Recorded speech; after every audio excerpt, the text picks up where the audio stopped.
हर अपने पार्टी के नेताओं जनता के बीच में जाना चाहिए। इसके पीछे हमारा मकसद था कि देखिए, यूनिवर्सिटी में जो प्रोफेसर होते हैं, अब प्राइमरी स्कूल में जो मास्टर होते हैं, हम तो प्राइमरी स्कूल के मास्टर हैं। हम अति पिछड़े व अति दलित के बीच में जा कर के उनकी पीड़ा, उनके दुख को, उनकी तकलीफ को समझते हैं, विषय में लड़।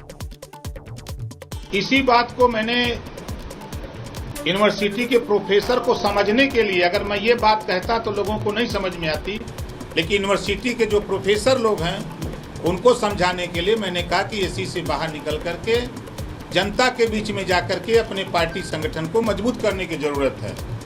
इस बात को लेकर के उधर से मैसेज मिला। अरविंद राजभर जी बैठे हुए हैं, पार्टी के राष्ट्रीय प्रमुख महासचिव हैं। इनके यहाँ फोन आता है कि भाई आप लोग अपना देख लो, हम अपना देखेंगे।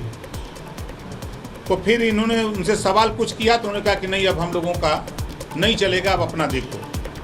फिर मैं इंतज़ार करता रहा कि 7 तारीख को मुझे सूचना मिली। फिर 6 तारीख को फ़ोन आता है प्रमुख महासचिव के यहाँ कि 7 तारीख को प्रेस वार्ता है, आपको 10 बजे आना है। मैंने 6 विधायक को बुलाया।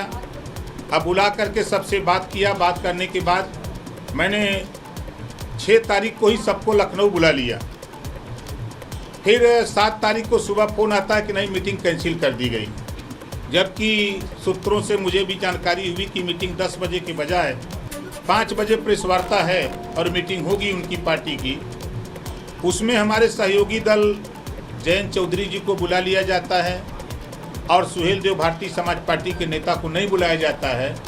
इस बात का प्रमाण और आप लोगों के द्वारा प्रेस वार्ता में पूछे जाने पर जिस तरह की बात खुलेआम माननीय अखिलेश यादव जी ने बताया कि वो हमारा अंदरूनी मामला है, तो आप लोगों को समझ जाना चाहिए था कि अंदरूनी क्या मामला है।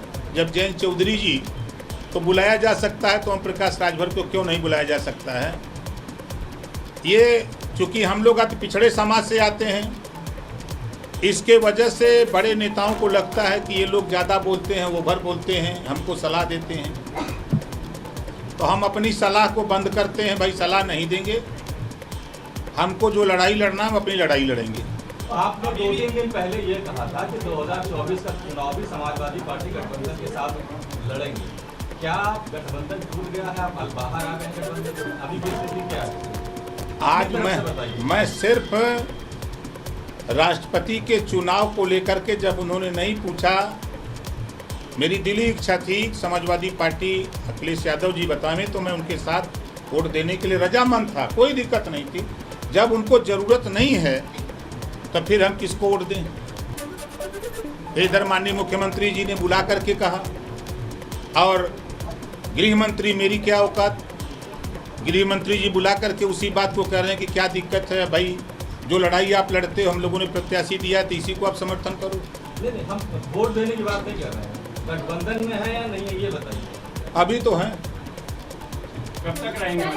जब तक वो रहेंगे रखेंगे। नहीं, वो कहाँ रख रहे हैं? वो तो बार बार कह रहे हैं कि आपकी मीटिंग कैंसिल हो गई, आना नहीं है। आपके सचिव से बोला जा रहा है कि हमको मतलब नहीं, आप अपने रास्ते जाइए। तो कब तक रहेंगे?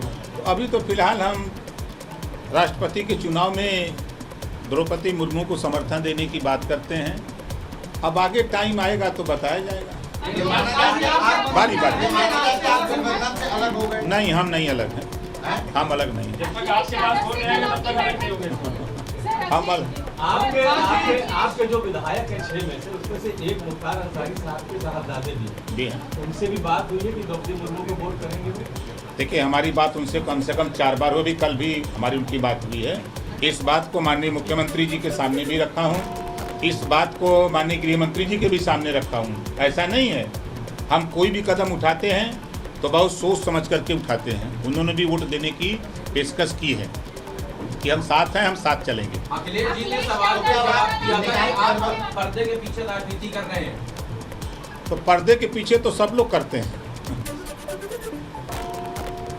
पर्दे के पीछे तो आपके पर्दे के पीछे का ये मतलब नहीं है कि आप मुख्तार अंसारी के परिवार को साथ लेके चल रहे हैं। सोशल सिक्योरिटी के नाम पे गृह मंत्री से जाके मुलाकात कर रहे हैं कि बारगेन अच्छा हो सके, चुनाव में आप लोग पूरा उनको